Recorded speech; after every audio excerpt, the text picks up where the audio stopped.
All right, Chem 11. This is one of our YouTube problem-solving sessions. The handout that we're going to be working on from class, it's on our D2L site. It's Stoichiometry Work Sheet number 1. It goes along with the lecture that we had yesterday, the intro to stoichiometry and what it was and how to work through problems. Now, when I go through these problems, I'm going to do the first couple both ways, right? The true mathematical way, and then I'm going to do it the head over heels way that I showed you at the end of the video yesterday. I'll do both, and then I'm going to go exclusively into the head over heels method. I just find that easier. It organizes the information better. So that's the way we're going to do it. So all I will need to get this done is my Calculator-O-Matic 3000 solar powered edition. So when the stock market crashes and everyone's panicking, who's going to be able to do their chemistry? This guy. All right, so I've got that ready to go. And so let's take a look at the first problem. Now, before we go into solving the problem, I'm going to tuck away the steps maybe over here of how we, the information that we need to solve these things. Our little how-to list. So, steps to solve. I'll try to keep this nice and neat. All right. The first thing that we need is a balanced equation. Remember, the chemical equation is like the recipe for the reaction. It tells you the exact amount of each reactant you need to produce a specific amount of each product, right? So I can't do any stoichiometry without this. I need this first, right? Sometimes it'll be provided, sometimes it won't. So I need that balanced equation. And then number 2, I need something to be in moles, right? In a balanced equation, we relate things based on amounts, and those amounts are shown by the coefficient numbers, the large numbers in front of the formulas. Those are molar amounts. And so before I can relate any reactant with any product or any product with another product or whatever it's going to be, I have to get it into moles. Because the third step is to use my mole ratio. All right. So let's do problem number 1. I'll alternate the color so it's easier to follow along. Problem number 1, let's do it in green here. So problem number 1 shows an equation, and it's got phosphorus plus oxygen giving us tetraphosphorus decaoxide. All right. And to balance this equation, I know that there's a 4 here and a 5 here. If I remember correctly, this one was given to you. This equation was given to you. It is properly balanced, so we're good to go. Now, A in this one, right? What I always do is, and again, I'll show you the A both ways, and then you figure out which way you want to do it. I will do the head over heels way first. So A says, if I have 12 moles of phosphorus, how many moles of the tetraphosphorus decaoxide can I produce? All right. So the head over heels way, right? That's where we treat things like they're in columns. So any work here is for phosphorus, any work under here is for oxygen, any work here is for the product P4O10. So I take my 12 moles and I would swing it over. It's going to go right over here, and I write 12 moles again. And now I'm going to multiply by a fraction that represents my mole ratio. Now, even though it is not shown, I know technically there's a 1 here. So I'll write it in blue so it doesn't stand up. These ones you would write down, the 4 and the 5. The 1 wouldn't be there, but you understand what it means. So my mole ratio, if you remember using the arrow, it's head over heels. The head of the arrow is where there's a 1 coefficient. So that goes at the top. And the heel of the arrow is where there is a 4. So head over heels. I'm using the coefficients of the equation to form this. This fraction, this 1 over 4, that is my mole ratio. All right? So if you look, we just did the steps. Do I have a balanced equation? Yes, one was provided in the problem. Was something in moles? Yes, the phosphorus was already in moles, 12 moles. I wrote down what I have to get, and then I just use the arrow and this fraction. That's my mole ratio. And when I multiply that out, I end up with 3 moles. 12 times 1 is 12, and then divide it by 4. That's going to be 3 moles. All right? So that's pretty easy. That's my final answer. I'll underline it in a different color here. So there's my final answer for 1A. All right? Now, I'll do B as well, and then I'll do A and B again the other way, and you can decide which way you like. All right? So B. I still have the 12 moles for the phosphorus, so I'm rewriting that. Only this time it's asking me how many moles of the oxygen. So again, if I'm treating this like columns, this column is for phosphorus. This area is for oxygen, and over here is for phosphorus. P4O10, the tetraphosphorus decoxide. So here this one's saying, hey, if I use up 12 moles of the phosphorus, how many moles of oxygen were consumed in that reaction? So again, I'll do this one in a different color so it kind of stands apart from that. I simply use my mole ratio. So I've got an equation, I've got something in moles, and now I'm going to use my mole ratio. So the mole ratio will be between these two. So I take my 12 moles and I multiply it by the mole ratio. Now the mole ratio is head over heels. So the head of the arrow is where there's a 5. And it's over the heels. The heel of the arrow is where there's a 4 coefficient. So my mole ratio is 5 over 4. When I multiply that out, I end up with 15 moles of oxygen. And that's the proper answer. Now, I want to show you something really quickly here.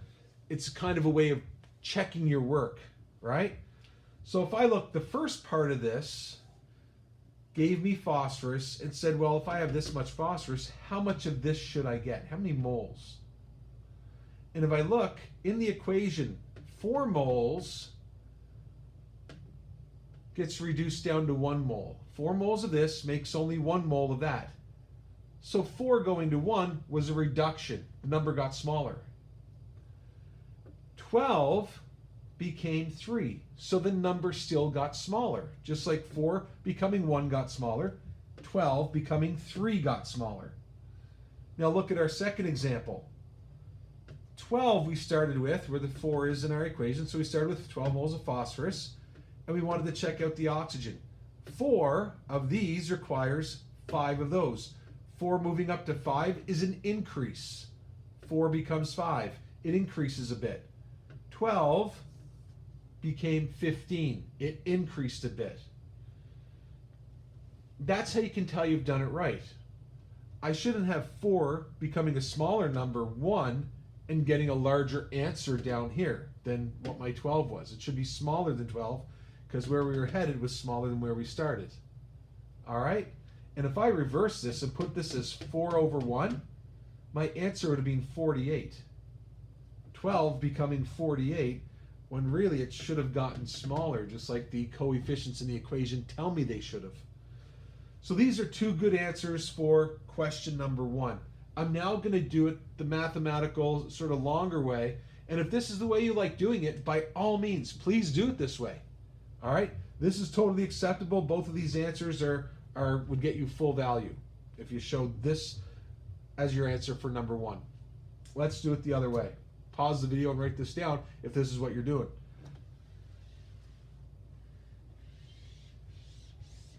All right, so we knew our answers from before were 3 and 15. So let's make a little note here. 3 and 15 were my 2 answers, and see if we get the same thing. So again, I've got my balanced equation. I've got number 1, moles was the 12 moles here.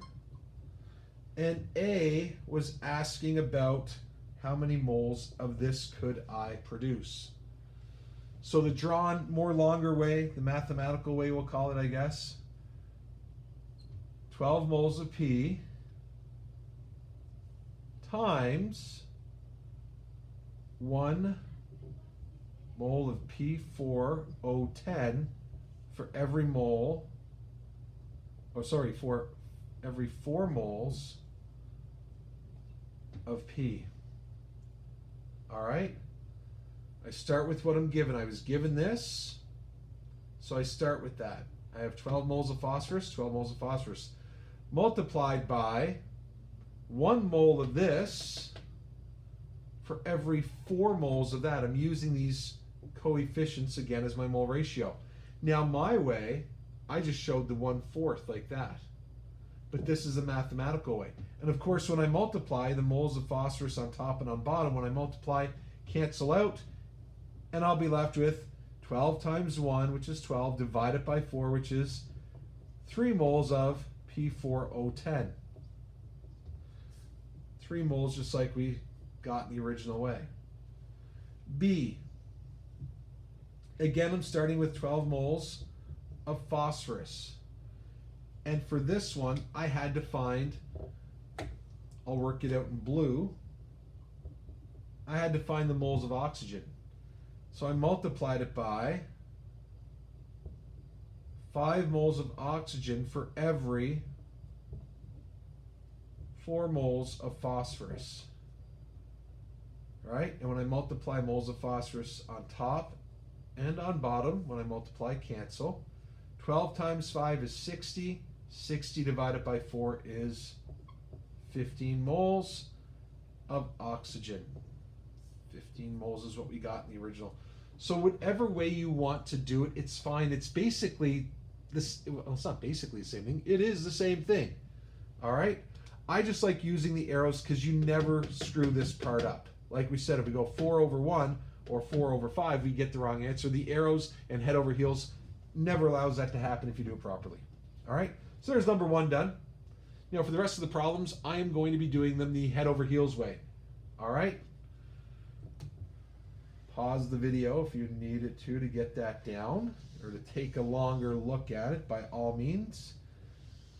It's the beauty of YouTube. You can go back and pause that video. Number 2. Number 2 is an equation, and it talks about aluminum combining with hydrochloric acid in a single displacement reaction. And that means we're going to get aluminum bumping out the hydrogen. So aluminum will go with Cl, and it's going to be AlCl3, and the hydrogen will go by itself, and we know hydrogen is a diatomic gas, so it has to be H2. Again, what's the most important skill in chemistry? Names and formulas. If I screw this up, I screw up the balancing, and then none of this will make sense. Now to balance this one, I got to look at it, and I see right away I'm going to have a problem with my chlorines.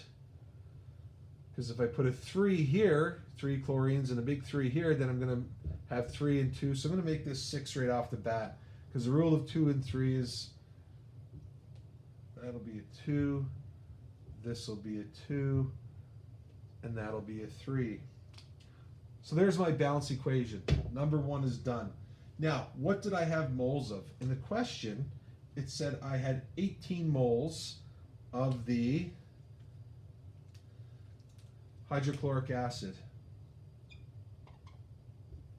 18 moles of hydrochloric acid. And in part A, I believe it wanted the moles of hydrogen gas. So again, I take my 18 moles and I bring it over. 18 moles. And I multiply it by my mole ratio. Head over heels. Head of the arrows, where the 3 is at. Over the heel of the arrow is where there's a 6. Right? And if you look at it, 6, we're relating something at 6, and it becomes 3. It gets cut in half. Look at here, we're multiplying by 3 over 6, which is half, right? And so this answer is going to be 9 moles of the hydrogen gas. All right? So that's that one done. So the answer for A was that. And B was, well, if you used up 18 moles of hydrochloric acid, how many moles of that would you need? So again, we'll take a different color here. B wanted to know how many moles of aluminum were needed. And so what I can do is I can do this. I can take my 18 and go this way. And go 18 moles times my mole ratio. The head of the arrow is where there's a 2. Over the heel of the arrow in the equation is a 6. And so 18 times 2 is 36. Divided by 6 is 6 moles. And I know it's aluminum because we worked it out in the aluminum column. And that is the answer for that. So there's number 2 completed. All right, very simple math. A is here, 9 moles of hydrogen gas. B is here, 6 moles of aluminum. All right, so far so good, I'm hoping. Let's do the next one. Pause the video if you needed to pause the video and get that down. You guys know that by now. I don't have to keep reminding you. I probably will, but so be it. Number 3. Number 3, if I'm not mistaken, is they describe the equation between HCl, hydrochloric acid, and calcium hydroxide. And again, you have to come up with these formulas. That's an acid and that's a base. This is a neutralization reaction. So I'm going to get water. The H and the OH comes together to make HOH, or water. And the Ca and Cl will come together to give me CaCl2.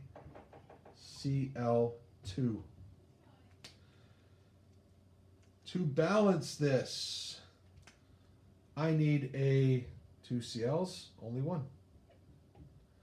So 2 H's, 2 H's, 2 Cl's, 2 Cl's, CaCa, 2 O's, only 1 O. So I put a 2 there. 2 H's, another 2 H's is 4. 2 times 2 is 4. We're already balanced with just the 2 2's.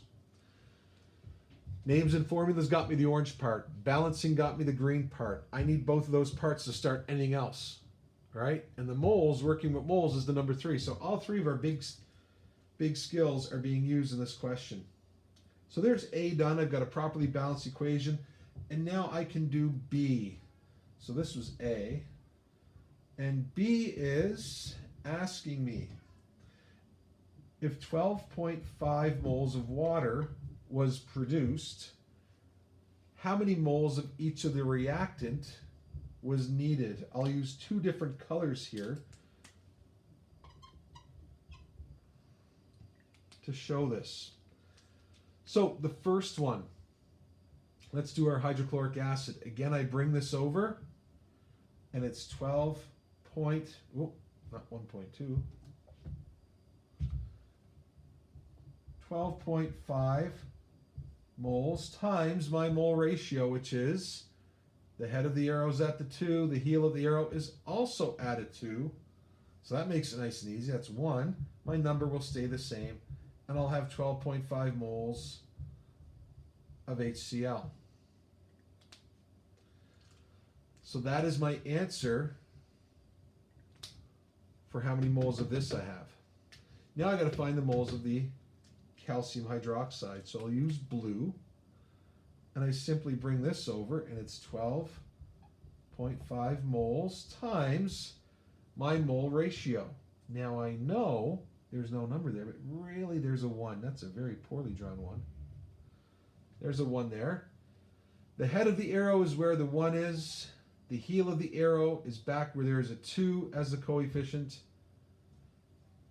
So I'm cutting this in half, it looks like, and that will be 6.25 moles of the calcium hydroxide. And that answer is also correct. All right. So hopefully these are not too hard. That's number 3 done. Number 3, nice and easy. Let's try to work out something a little more difficult. Let's do number 6. I can't do them all with you, but I'll do number 6. So pause the video if you got to get number 3. Give number 4, number 5 a try on your own. Number 6 we're going to do together.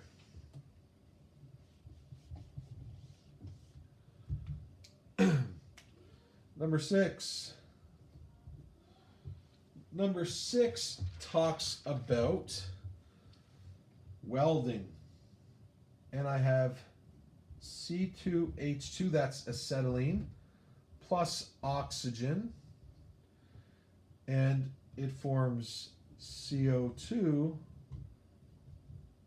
and H2O. This is a complete combustion reaction. And in fact, if you've ever seen people welding, they have 2 large tanks, 2 large steel tanks by them. One is holding the acetylene, or ethine is its chemical name. The other one's holding oxygen. It gets really, really hot, able to cut or weld metal together.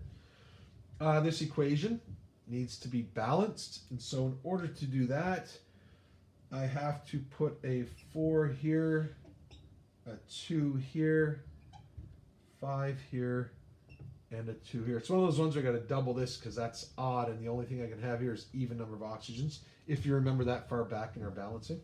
So there's our balanced equation. We need that before we can do anything. Now, what it says is a job uses 345 moles of this. All right? This is A. And it says, if I use 345 moles of this, how many moles of oxygen must I also use? So again, because it's already in moles, right? Number 2, it's already in moles. I can move it right away using my mole ratio. So 345 moles times my mole ratio. Head over heels. The head of the arrow is at 5. The heel of the arrow is at 2. 5 over 2. And that will be 862.5 moles of oxygen. That OL did not come out great. All right, so that's my answer for that one. That's A. All right. And that makes sense. 2, I'm relating these two things. So 2 becomes 5, so it becomes larger.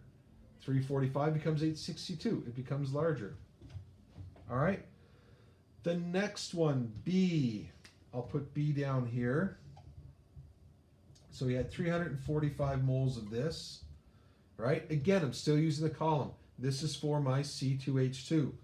And in B, it asks me, and I'll do B in blue, it asks me what are the moles of each of these things. So what are the moles of CO2 going to be, and what are the moles of H2O going to be? So for the CO2, I bring this over, and it's 345 moles times my mole ratio. The head of the arrow is at 4 over the heel of the arrow, which is at 2 in my coefficients. And so that answer ends up being 690 moles. And if you look at it, 2 doubles up to become 4. 345 doubles to become 690. That makes sense. That's moles of CO2. And then what you can do is you can take this and bring it over here. 345 moles times my mole ratio. In this case, it's going to be 2 over the heel of the arrow at 2. So 2 over 2, that's nice and easy. That's 1, so the number stays the same. And that's moles of H2O. So there's 6A and B done. I'll have to erase this to do part C. So pause the video if you need to take a look at this. This answer is correct. So that's A and B. Pause the video if you need to. I'm going to set it up for C, and I'll do that now.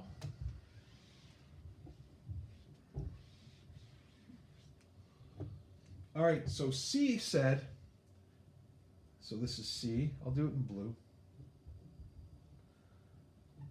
Another welding job, separate from the first one, 178 moles of carbon dioxide were produced and put up in the atmosphere. Well, how many moles of the acetylene were used to put that much carbon dioxide into the air? And so all I do, of course, I bring that over, 178 moles times my mole ratio. The head of the arrow is where there's a 2 coefficient. The heel is where there's a 4 coefficient. And this ends up getting cut in half, and it ends up being 89 moles of C2H2.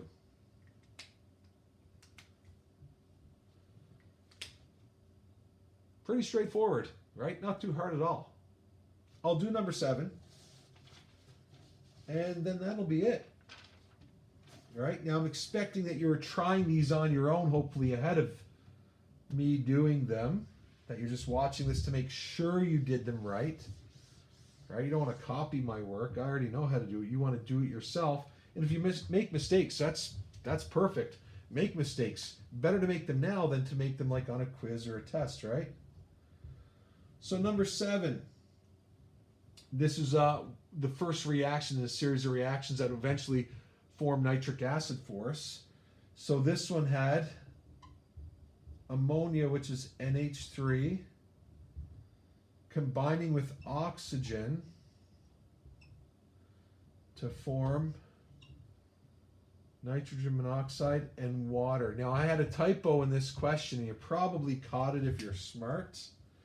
I think I gave you a 4 here, I believe a 5 here, and a 4 here, but I forgot the number here. I've since refixed it and resubmitted it onto the D12, so the most current one will have the 6 there. That should be there.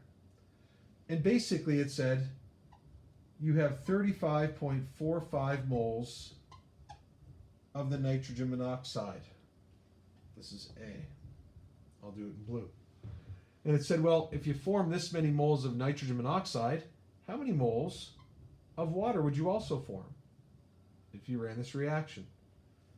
So I'm just going to bring this over to here, 35.45 moles times my mole ratio, which is going to be the head of the arrow is at the 6, over the heel of the arrow, which is at the 4 in my coefficients.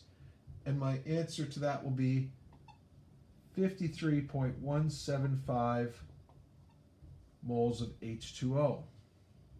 All right? And that is the correct answer. Part B, I'll do in green.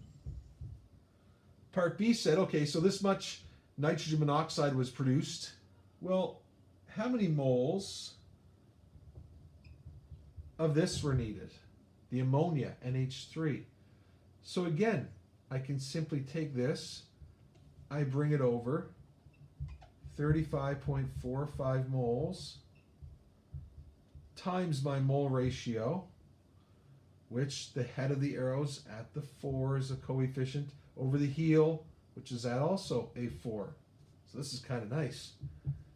Easy math. Light work, as you guys say.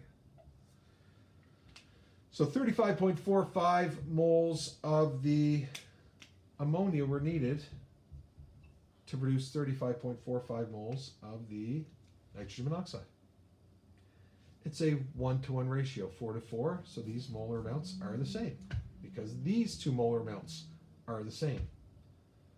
All right, this molar amount increased to 6, so this molar amount increased to 53. All right, they follow the coefficient patterns, the mole ratios of the problem. Anyway, that's them all worked out. Not too bad. If you understood that, that's awesome. If you have any questions or comments or concerns, write to me in the comment section of this YouTube video found below, or reach out to me through Edsby if you're one of my students. Anyway, I hope it's nice and clear and easy for you. Stoichiometry, not too difficult. All right, I'll talk to you soon. Bye-bye.